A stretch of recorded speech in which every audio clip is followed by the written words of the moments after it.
Okay, in this next video here, we'll go over the answers to the practice for aggregate demand, aggregate supply equilibrium, part 2. So suppose the economy is in long run equilibrium.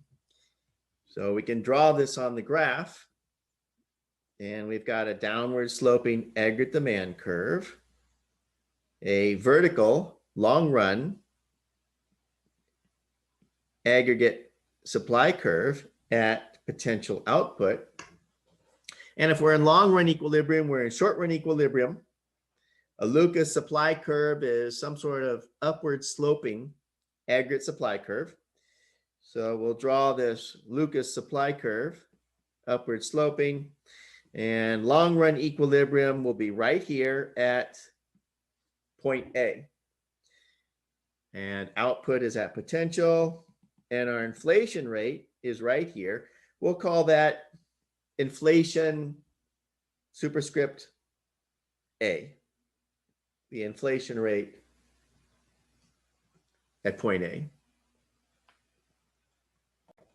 Now, suppose a housing boom occurs. Demand for housing increases, price of homes go up, people start buying more homes, builders start building more homes. What's going to happen to aggregate demand and output in the short run and the unemployment rate? Well, price of homes go up. Homes increases. And the quantity of homes is going to go up. So the quantity of new homes increases. And remember, new homes are part of the category of investment. So that means that big I increases. So as far as the aggregate demand, which is C plus I plus G plus net exports, I starts going up and aggregate demand increases. Also, if prices start going up, then people's wealth increases. So wealth increases, and remember the Keynesian consumption function. Consumption is a function of income for the most part, but also wealth. Increases in wealth will increase income. It'll shift that consumption function up. So consumption would also increase, which means C plus I plus G would increase, and that would have the same effect. That would also help to increase aggregate demand. So this aggregate demand curve is going to shift out here to the right. And we'll have a new short run equilibrium. We can assume that we get to short run equilibrium fairly quickly. It's a long run equilibrium that takes a long time to get to. And in the short run, here's our short run. We'll call this point B, short run equilibrium. Is actually, in this case, higher than potential, which means we're outside the PPF. And we can see what inflation rate is going to be here at point B. We'll call that inflation superscript B, which is higher than inflation at point A.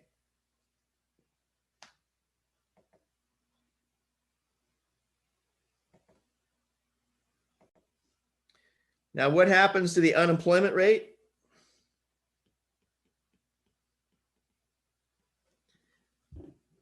The unemployment rate is going to fall because we are outside of the PPF. So remember, output and unemployment are closely linked together.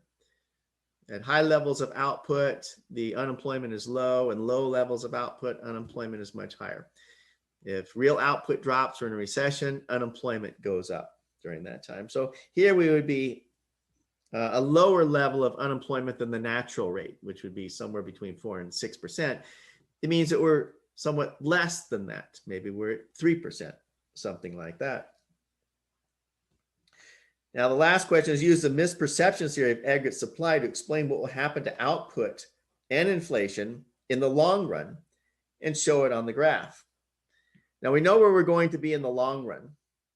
I'll put it right here in blue. We'll call this point C. This will be the long run equilibrium.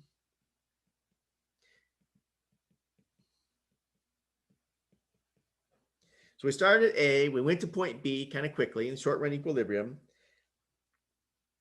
And eventually we'll be at point C, but it's just going to take a long time to get there. How do we get there? Well, point B is a little bit higher inflation than point A. So remember that when we were at point A and inflation was pi A, if we're in long run equilibrium, then inflation expectations are equal to whatever the inflation rate is at point A. But they start to rise now. We go to point B, inflation rises, and eventually people's expectations of inflation start to rise. As people's expectations of inflation rise, this aggregate supply curve shifts up. So people's expectations of inflation start to rise. We move up a little bit closer to point C. Inflation rises a little bit more. Now it's above the inflation rate at point B. As inflation rises and people's expectations about inflation rise, and we have this aggregate supply curve that keeps continuing upward. Eventually,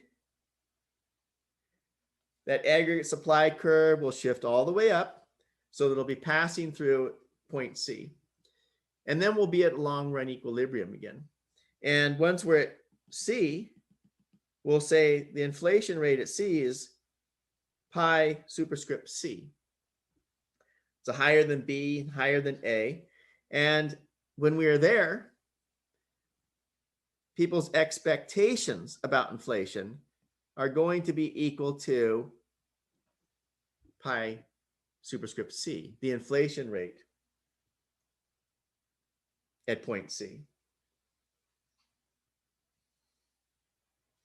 So because of this short run increase in aggregate demand from the housing boom, first we end up with an output that's actually below potential, above potential. Prices rise a little bit. Prices continue to rise until we get up to inflation C. And output will shift back in the long run back to what it was, potential, because that's where we got to be in potential. So we move to point B pretty quickly.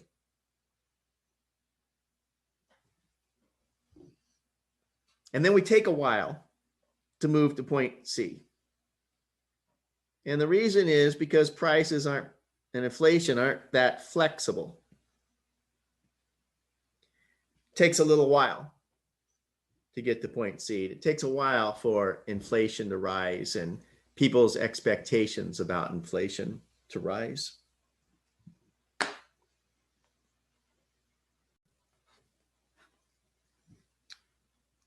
Okay, so we will be at point C in the long run.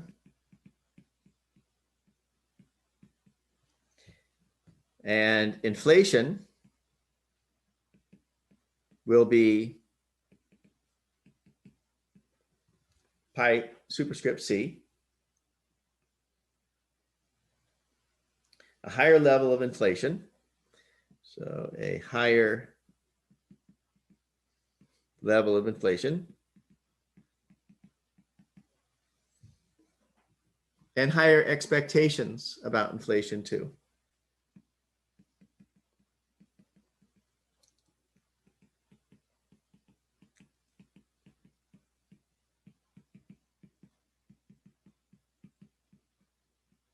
which caused that short run aggregate supply curve to shift upward.